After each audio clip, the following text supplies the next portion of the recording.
오늘 오후부터요. 민족 대명절 추석 연휴가 사실상 시작된다고 봐야죠. 네. 연휴니까 오랜만에 만난 가족들과 무슨 이야기를 할까, 어떻게 보낼까 설레기도 하고 고민도 참 많으실 것 같습니다. 뭐 설레는 마음도 있지만 또 명절에 사건 사고도 많이 일어나는 만큼 걱정스러운 마음도 적지 않죠. 또 뭐 병원이나 약국 급하게 찾으면 문이 닫혀 있는 경우도 있어서 이럴 때는 굉장히 당황스러울 수밖에 없는데, 자, 오늘은 추석을 맞이해서 좀 재밌고 안전하게 보낼 수 있는 방법에 대해서 알아보겠습니다. 정철진 경제평론가입니다. 어서 오세요. 네, 안녕하십니까. 네. 매년 추석 연휴가 되면 물가 걱정 매년 했던 것 같은데 올해는 유독 심하게 해야 될 것 같아요. 그렇습니다. 아마 시청자분들, 주부님들이 더 많이 아실 것 같은데요. 최근에 작년부터 시작됐었죠. 혹한, 가뭄, 또 폭염부터 해서 먹거리 물가가 크게 올라서 아마 부담이 크실 것 같은데요.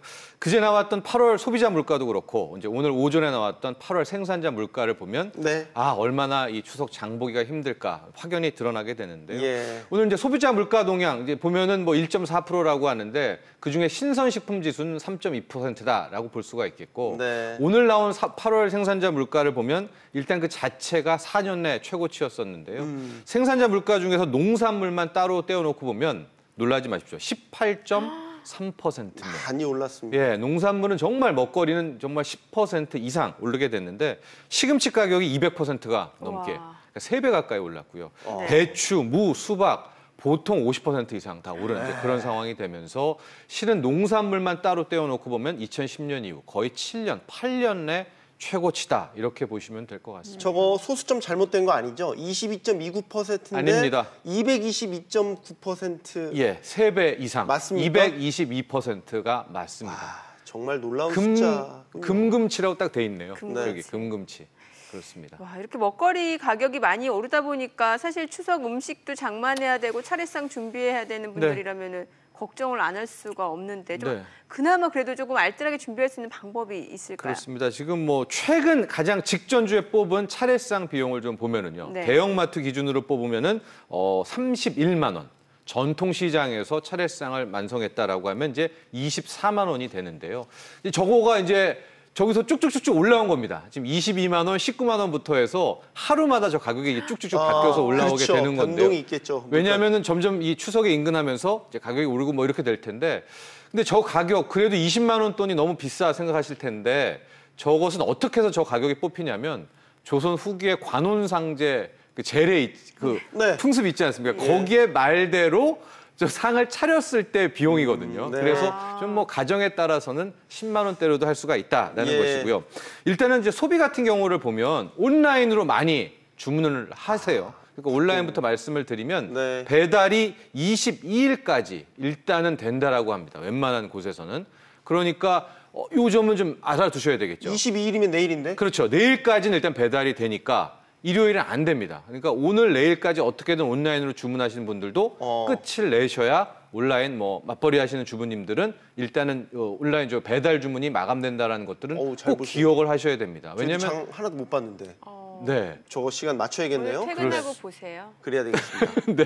그걸 기억을 해 두시고 이제 실제로 뭐 마트 같은 데서 이제 장을 볼 때는 막 한꺼번에 하다니까 2시간, 3시간 카트에 밀고 다니면서 음식이 중간에 상하는 경우가 있다라고 합니다. 그래서 뭐 순서를 복지부에서 내놓은 것은 일단은 밀가루, 식용유부터 먼저 담아서 이제 오프라인으로 장을 보실 때는 그 다음에 뭐 채소, 햄, 맨 마지막에 육류, 어패류는 마지막에 담고 계산을 해라. 뭐 이런 조언들도 하는데 제가 좀 드리고 싶은 조언은 이런 추석이라든가 명절 장 볼 때는 아이스박스, 아이스팩을 꼭 지참하시면 굉장히 유용합니다.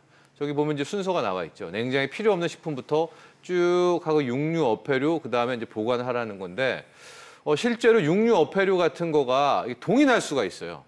그럼 그때는 먼저 집어야 되지 않습니까? 그리고서는 카트에 담아야 되기 때문에 제가 앞서도 말했지만 아이스박스나 아이스팩을 들고 이제 부부가 가서 장을 하게 되면 굉장히 또 현명한. 뭐 돈까지 나겠어요?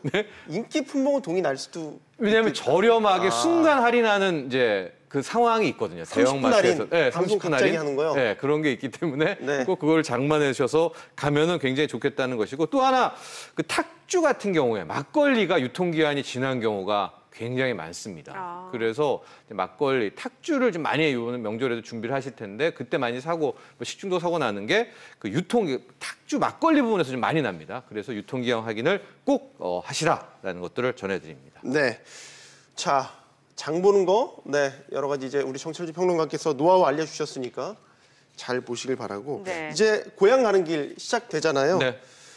차가 이제 오늘 오후부터 막힌다고 이미 이제 막힐 서서히 수도 정체가 있을 시작된다고 것 봐야 같아요. 될까요? 그렇죠. 예, 그렇습니다. 근데 이 보도 내용이 5년 전, 10년 전, 그리고 오늘이 굉장히 틀린 게 네. 다른 게 이제 10년 전 같은 경우에는 언제 이 정차 차가 가장 막히냐? 실은 이번 이제 5일 연휴 좀 짧잖아요. 네. 이런 네. 연휴 같은 경우에는 오늘 오후가 이제 가장 막힙니다. 이렇게 10년 아, 전에는 보도를 예. 했는데 네. 최근에는 어쩜 이게 점점 바뀌냐면 추석이 월요일이잖아요. 네.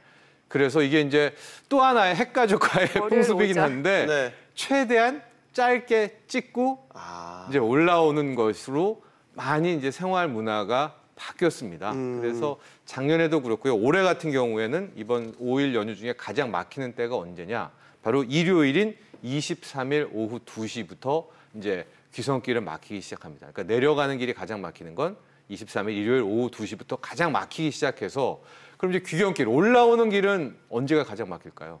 서울로 다시 올라오는 길은 그 말씀 당일날. 당일 오후 아닐까요? 그러면 정답입니다. 그렇게 따진다면. 바로, 예. 네. 그래서 가장 막힌 귀경길, 그러니까 서울로 올라오는 길이 막히는 시간은 당일 추석 당일날 월요일 오후 4시가 막힐 것이다. 가장 많이 차가 몰린다라고 해서 그러면 어떻게 하겠습니까? 좀 우리가 고향 내려가는데 오늘 내려가셔서 충분히 추석 다음 날까지 다 쉬시고 우선 이제 오순도순 네. 부모님들과 네, 또 그런 지내시다가 분들은 평소에 자주 찾아뵈니까 꼭 네. 추석 연휴가 아니어도 그렇죠. 그래서 화요일, 수요일에 올라오시면 차 막히는 것은 피하실 수가 있고요. 다시 한번 말씀드리면 가장 막히는 내려가는 길은 일요일 그리고 올라오는 길은 네. 월요일이라는 것을 아, 말씀드립니다. 네, 알겠습니다.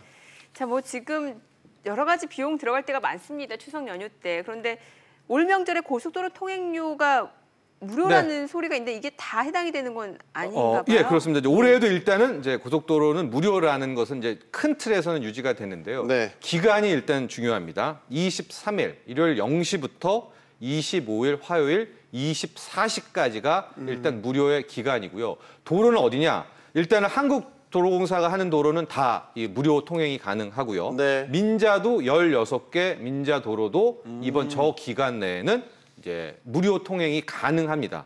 근데 다만 지자체에서 이렇게 하는 도로들이 있어요. 네네. 근데 이 도로들은 거의 저도 왔다 갔다 해봤을 때는 무료가 아니거든요. 그러니까 지자체 도로는 무료가 아니라는 점은 기억을 해 두셔야 되고 또 많이 나오는 질문이 23일 0시부터잖아요. 네네. 네. 그러니까 22일 10시에 떠나서 이렇게 톨 빠져나간 분은 아. 어떻게 하느냐인데 다시 한번 말씀드리면 빠져나오는 시간입니다. 빠져나오는 그러니까 시간. 22일 날 들어갔다 하시더라도 진입하는 시간이 아니고, 예, 네, 23일 날 뭐 됐다 0시 이후에 나왔다라고 하면 무료를 적용받는다라는 것을 기억하시고요. 또 하나 이거 정말 많이 이제 헷갈리시고 꼭 말씀드리고 싶은 것이 무료라고 하시니까 이 톨게이트를 지나면서 그냥 뚫고 가십니다. 안 됩니다. 무조건 통행권은 뽑으셔야 되는 것을 꼭 기억하셔야 돼요. 예. 통행권은 꼭 뽑으셔야 네. 된다라는 것이고 하이패스 같은 경우에도요. 무료니까 아예 하이패스를 꺼버리는 경우가 계세요. 안 된다는 거죠? 안 됩니다. 그거 켜놓으시고 네. 지나가셔야 돼요. 그러면은 무료 처리는 일단 해야 영원히 되니까. 처리되었습니다가 들립니다. 저기도 화면에도 지금 통행요금 영원히 저 안내 방송을 들으셔야 돼요. 그러니까 네. 하이패스를 끄지를 마시라 하고 하이패스가 없으신 분은 통행권은 꼭 뽑으시라. 이 두 가지 팁은 기억하셔야 됩니다. 빠져나가는 기준으로 무료 시간이 저렇게 설정이 돼 있는 겁니다. 네, 그러니까 22일 밤에 가신 것도 네. 된다는 점을 기억하십시오. 만약에 빠져나갈 때 0시가 되기 전이다 그러면 휴게소에서 한번 쉬었다가 좀 쉬었다가 가셔서 0시 꼭 지나서 무료로 이용하시기 바랍니다. 네. 네. 자, 그리고 명절에 사실 뭐 아픈 일이 없어야 되겠습니다만 또 네. 이렇게 예상 밖으로 또 아플 수도 있잖아요. 그럴 때 그렇습니다. 뭐 좀 문연 병원이라든지 약국을 찾아야 되는데 좀 쉽게 찾을 수 있는 방법이 있을까요? 네, 우선요. 이제 응급 의료기관의 응급실들은 다 그 활동을 하고 있기 때문에 대형 응급기관들은 그냥 이용하시면 될 것 같고요. 약국들을 많이 찾으시는데 네. 저기 첫 번째 나온 저 팁, 119에 딱 비치가 돼 있습니다. 그래서 좀 헷갈리신다 하면 119, 뭐 서울은 120 다산 콜센터를 이용하시면 될 것 같고요. 129도 나오는데 아마 거의 대부분들이 119를 많이 이용하시는 것 같고 요즘 또 온라인이고 우리 젊은 친구들은 저기 포털들이 있습니다. 보건복지부 사이트에 들어가면 몇 번의 이 카테고리만 클릭하게 되면 동네, 내 주변에 열고 있는 약국도 확인할 수가 있거든요. 저렇게 확인하시면 되겠습니다. 이런 연휴에 또 도심 내에서 관광 즐기시는 분들도 꽤 있는 것 같아요. 네, 그렇습니다. 그래서 이 관광은 이제 무료 관광이 또 이번 추석에서도 이제 계속해서 이제 무료 관광이 있는데 말씀을 해드리면은 서울 기준으로는 4대 공원, 뭐 덕수궁 비롯해가지고 이번에도 무료고요. 20개 문화재, 왕릉들 다 무료입니다. 4대 국립공원, 북한산, 지리산 무료고. 그 다음에 이제 박물관, 미술관 등이 조금 헷갈리는데 그래도 50% 이상의 할인을 해주니까요. 이번에서 뭐 영화극장도 많이 가시겠지만은 저렇게 좀 주요 관광지들, 무료인 관광지들 이제 체크하셔서 주변에 가보시면은 참 좋은 추석 한가위 되실 것 같습니다. 네, 좋은 정보 감사드립니다. 정철진 경제평론가였습니다. 감사합니다. 고맙습니다. 잘 들었습니다.